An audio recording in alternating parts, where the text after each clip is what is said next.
Baik, perkenalkan nama saya Muhammad Lutfi Maulana dengan NIM G0023-113. Nah, saya dari kelompok SGD A2. Kali ini saya akan menerangkan tentang anatomi. Itu ada dua bagian yang akan saya terangkan, yaitu pada rotator cuff dan regio femur. Pertama-tama saya akan menerangkan tentang rotator cuff, otot yang menyusun rotator cuff. Nah, otot yang menyusun rotator cuff itu ada 4.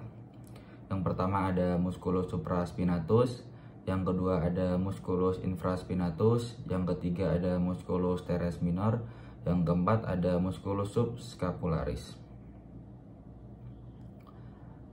Itu pada halaman terlihat gambar dari rotator cuff. Nah, itu ada tampak superior dan tampak posterior. Dari superior itu kelihatan ada musculus subscapularis, ada musculus infraspinatus, dan ada musculus supraspinatus. Sedangkan kalau dari tampak posterior itu kelihatan musculus teres minornya, lalu kelihatan juga tadi musculus infraspinatus dan musculus supraspinatus. Nah, selanjutnya itu inervasi dan origo insertio dari musculus tadi. Nah, yang pertama ada musculus supraspinatus tadi. Inervasinya itu pada nervus subscapularis melewati C4 sampai C6. Nah, origonya itu supraspinatus pada tulang scapula. Nah, insersionya itu proses besar tuberositas atas humerus. Yang kedua itu ada musculus infraspinatus. Inervasinya itu pada nervus subscapularis melewati C4 sampai C6. Nah, untuk origonya itu ada fossa infraspinata pada tulang scapula. Sedangkan insersionya sama dengan supraspinatus, yaitu proses besar tuberositas atas humerus. Yang ketiga ada musculus teres minor. Inervasinya itu pada nervus axillaris melewati C5 sampai C6. Origonya fossa infraspinata pada tulang scapula. Insersionya itu sama dengan kedua musculus tadi, yaitu proses besar tuberositas atas humerus.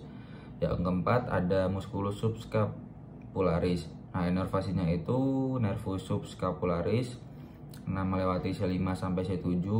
Untuk origonya itu ada fossa subscapularis pada tulang scapula.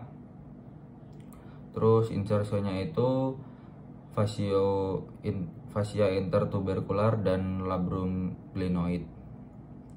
Lalu klinis yang biasa terjadi pada rotator cuff. Kali ini saya akan menjelaskan dua contoh saja. Yang pertama ada impingement bahu atau biasa disebut shoulder impingement, atau yang kedua itu ada frozen shoulder atau biasa disebut capsulitis adhesiva. Nah, impingement bahu ini tuh terjadi ketika ruang di antara tulang panggul dan tendon rotator cuff menyempit, lalu menyebabkan gesekan dan iritasi pada tendon.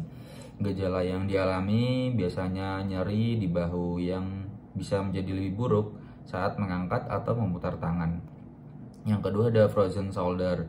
Nah, ini kondisi di mana kapsul sendi bahu mengalami peradangan dan penebalan, menyebabkan keterbatasan gerakan bahu. Nah, gejalanya itu rasa sakit dan kekakuan di bahu, terutama sulit untuk mengangkat atau memutar lengan.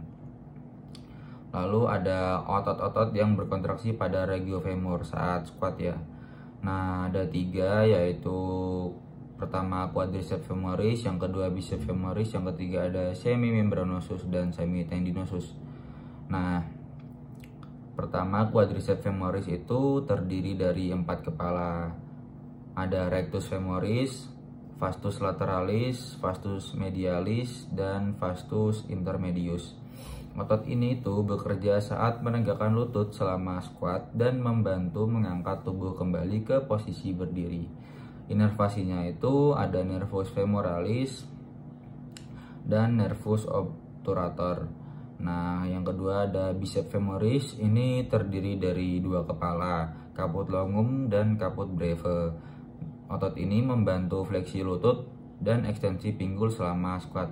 Inervasinya itu pada nervus tibialis dan nervus fibularis. Yang ketiga ada semimembranosus dan semitendinosus. Otot ini berfungsi dalam fleksi lutut dan ekstensi pinggul serta membantu menjaga stabilitas lutut. Inervasinya itu pada nervus tibialis.